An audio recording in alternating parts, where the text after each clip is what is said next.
Comes to poems, one of the things that you can do to make them a little bit more layered and complicated is to take an image that maybe you think is central to your piece and expound on it, see are there ways that you can change it, subvert it, elaborate on it, maybe even add to it. And that's what we're going to be taking a look at today, guys. Welcome to your weekly poetry analysis show, Fine Print. We're here at the Verses. My name is Jeff. We're going to dive into this piece by Melissa Crow. This is an oldie that she posted or that she had published in the Adroit Journal. She was kind enough a long time ago to give us permission to look at the piece, so we're going to kind of dive into it more. I encourage you as we do this too, whether you're watching with us live or if you're watching this on the replay, share your own thoughts on things that we're discussing. Our goal is not workshopping. Our goal is to see what is actually happening in the piece, what can we learn from it, what can we apply to our own work so that we can progress further along in our own personal journeys into poetry. Let's take a look at what the piece is here. All right. So again, this poem by Melissa Crow is entitled Poet Loves Hunter, Those Shall Eat No Meat. No way they hear the word Merganser and not think about my father, who spoke it so tenderly, by which I mean precisely just the way he schooled his retriever to hold the bird itself in a soft mouth, to prevent the dog's developing a taste for flesh. Once he gave me the wing of a partridge, bit of gristles at the hinge still tinged with dried blood. And when I palmed that silken thing and pressed its knob of cartilage, it opened, splay of dun-colored feathers, as if to fly. And somewhere in memory, too, I hold rabbit's foot after rabbit's foot, though my father did not like to hunt them. Said when shot they cried like babies, made him sad. Not the garish dime store kind my friends hung from their backpacks by a link of chain, dyed cherry red or shocking pink. Just the soft pale fur, no copper cap to hide the bone, which jutted sharp right where it had been broken off. That's not the part I rubbed between my finger and thumb, but might have tongued it once. Best way to know a thing's to taste it. Thanks again to Melissa for allowing us to dive into the piece. So, the big thing that I am concerned about today is I want to discuss image and how you can play with an image, a central one, and kind of identify a theme and then build around it and build a piece around it entirely. And the thing here is we can see in the title, Poet Loves Hunter, Though Shall Eat No Meat. So the thing that I think really comes across is the animal language, the image of animal and all the different animals that appear. So let's just kind of highlight them and then discuss the relationship of the speaker with these animals as the poem progresses. No way to hear the word Murgus or not think about my father who spoke us so tenderly, but which I mean precisely the way he schooled his retriever. So we're going to first look at the role of the retriever to hold the bird. Okay. Then we get dog. Then we get partridge. Press open display, feathers. And then we get the rabbit's foot. Then we get babies. No copper which jutted. Okay, and there's other things that you could certainly pry apart in terms of the animal language as well. For instance, the descriptors like feathers and things like that. But I kind of just want to look at the larger animals and kind of just see what are the associations, because one of the things that poetry is often playing with is the connections that people have with words. The words themselves don't just carry their own meaning, they carry individual meaning for the reader. So let's just kind of think about the associations that we have with each of these animals as they occur. Diving into the piece. So when we think of retriever, Let us think. I feel like retrievers, when we see this dog, what do we think about? What we think about dog, what we think about dog. The associations with dog are like man's best friend, but what else do we think? Well, there's also a sense of kind of like something to fear as well, because people are afraid of like the bites and stuff. Maybe projecting my own experiences just based on the town I grew up in or the part of Philly I grew up in. Didn't really want to hang out with the dogs around there too much, if you know what I mean. Um, I think with retrievers, there's also kind of that sense of uh, loyalty. I don't know a ton about retrievers, I'll be honest, but I think that. Um, Also, with the phrase schooled his retriever. So with dogs, there's also the sense of train, trained or training, following orders and instruction and things like that. So here we go. Sorry for a spike. So those are just the different associations that I have immediately when it comes to the dog. And then what do we have after that?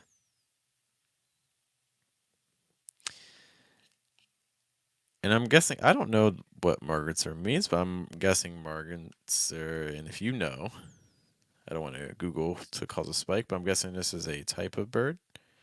Be cool to know what the associations with that are. I'm writing this left-handed, that's why my writing is so bad. It looks like Lord. I should say bird, but again, not entirely sure. Um, what's the next word after that? Is bird. So what are the associations that come when we think of the word bird? I think we often think of in general something small, something associated with freedom. I think association with like also cages, chirping, song,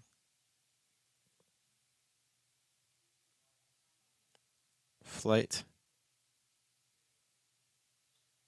There's a brightness, I think, a lot of times when birds appear, but symbolically also birds are often associated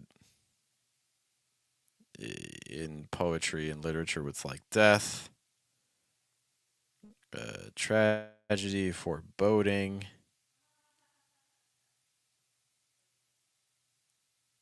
Yes, those are some associations that we go with that. So again, just thinking about our images, we have a lot of images that are just kind of layered around animals in the connections that we have with them. What do each of them suggest? What's our next one that we see is the dog. So now what's happened? We've gone from retriever to dog. Okay, and so yeah, we can still get a lot of the associations that we have with the first group, but now the retriever has become the dog sense. So in some ways, I feel like we're almost creating like some distancing before we played with like specificity, like his retriever versus the dog's. It's kind of like his versus the speaker. The speaker almost doesn't want to claim this dog. This is the father's dog. Okay. Which even, using the word father, which I get, personal poem. A lot of times father appears, but you're not using like dad or anything like that. We're using my father. So I think we have some interesting relationship dynamics going on with the characters here in that shift from uh, his retriever to the dog's. Okay. And it's not even, the distancing isn't even just between the speaker and the dog, but also the father and the dog too. Even the father's distance, right? Because it's not his dog to prevent his dogs developing. It's the dogs. So even the father has become distant. Distant from what?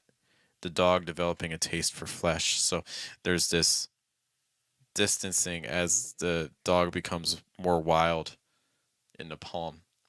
we lose the connections to that.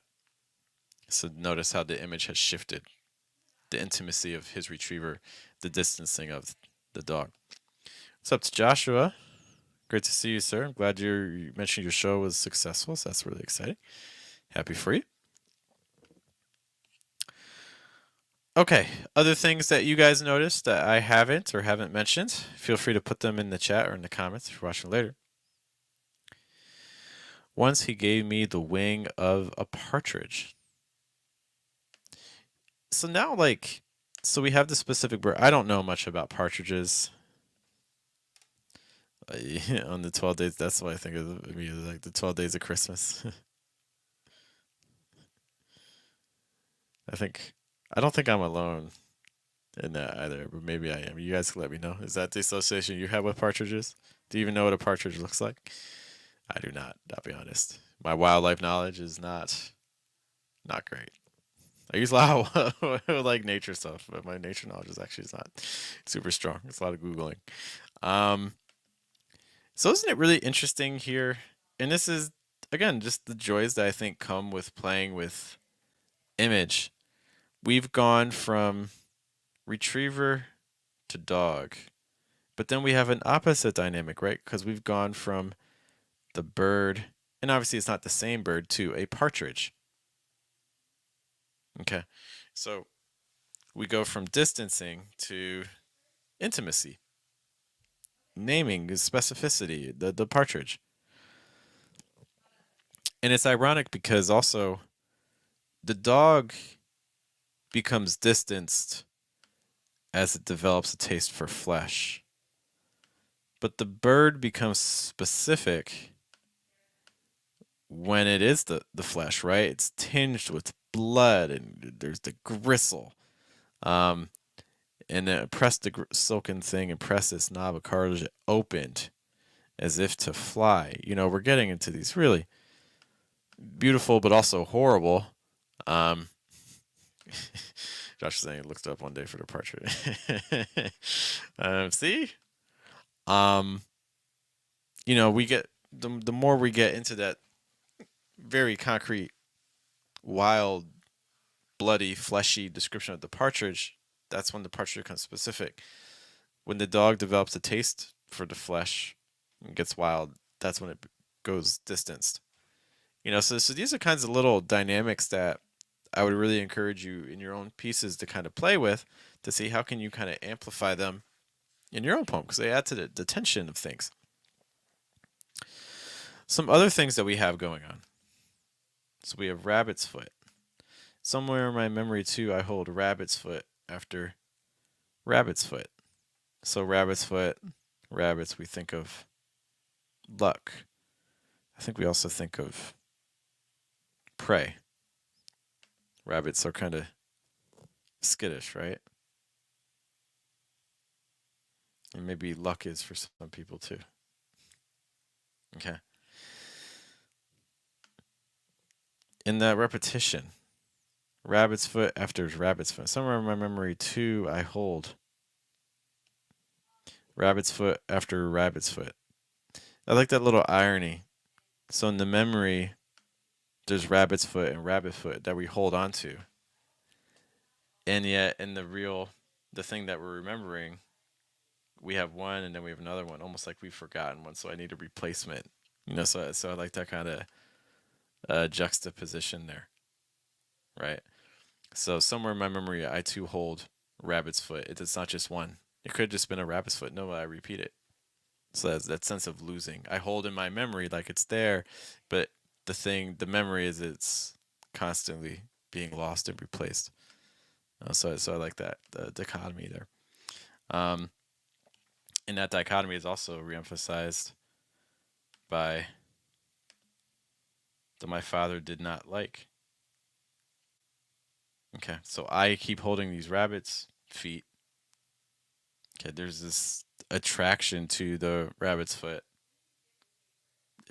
by the speaker, but there's this distancing between the father and the rabbit's foot. So again, we're playing with some of these relationship dynamics a little bit more. My father did not like to hunt them, said when shot they cried like babies. So the babies, isn't this interesting? So we have a poem about a father and the speaker. The speaker is the father's baby. The father doesn't like some aspects of babies, specifically the crying. And sure, I mean, what, like as a parent, it is a very does not sound like you look forward to hearing, right? So I get it. But this is also establishing, again, kind of playing with some of the tension of the speaker and the father a little bit, right? Because his father's saying, oh, I don't like these rabbits. The rabbits make these noises that babies make. These rabbits make these noises that you used to make when you were a child that I really didn't like, right? Um, so I think that's really interesting as well. So to just to recap some things, because that's the main thing I wanted to highlight, is that just by looking at the central image, so we're looking at animal images. The central theme of the images is animals that we analyze here. Types of birds, the dogs. So I thought we had a brief Skype. So the types of images that we're looking here, again, animals, the birds, the dogs.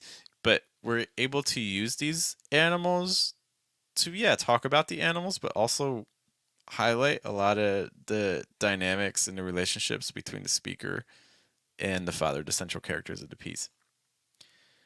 Which leads us to our point. In our own poems, how can we add layers of complexity like this? How can we use the image to reinforce the central theme or central argument or central conceit or the central concept that our poem is going after? Okay. I think this poem does a really interesting job of using animals to explore those dynamics. It's the central theme, but it's the undercurrents are so much deeper than that, right? So experiment with that with your own pieces. Keep us posted how it goes. If there's other things that you feel like we missed, be sure to let me know. Otherwise, guys, just some heads up for this week. If you care to join us online, we have a couple things going on. If you join us on Tuesday, actually right around now, right around this time on Tuesdays, we have the Versus Live, where we talk about a poetry point or a business and poetry point, typically about for an hour or so. Then on Wednesday, right around 8:30, so basically an hour before this, on Wednesdays, we have Lo-Fi Poet, where we play beats and we write 3 different poetry prompts for a half hour. So we would love to see you online at those. If you're in Columbus, Ohio, and you're looking for some poetry things, well, on Fridays we have our poetry open mic at Throwaway Cafe, and on Thursdays we offer free headshots and recordings of yourselves. Also, the last thing is, if you're in Columbus, we have the Poetry Business Institute, Poet Business Institute. We're changing our model, so we're offering some free workshops on Thursday evenings talking about craft points, but also some business points for your poetry to help you go to the next level and take your work professionally. All of that said, thank you guys for hanging out with me on a Sunday night. It's greatly, greatly appreciated. I hope you have a good day, have a good night, have a good afternoon. Once more, my name is Jeff, and we will be back next week on Sunday with more fine print. Thanks to Josh for hanging out. I know a couple other people here hanging out with us too. Thanks for being here. I'll see you all later. Have a good day. Have a good night. Have a good afternoon. Take care, guys.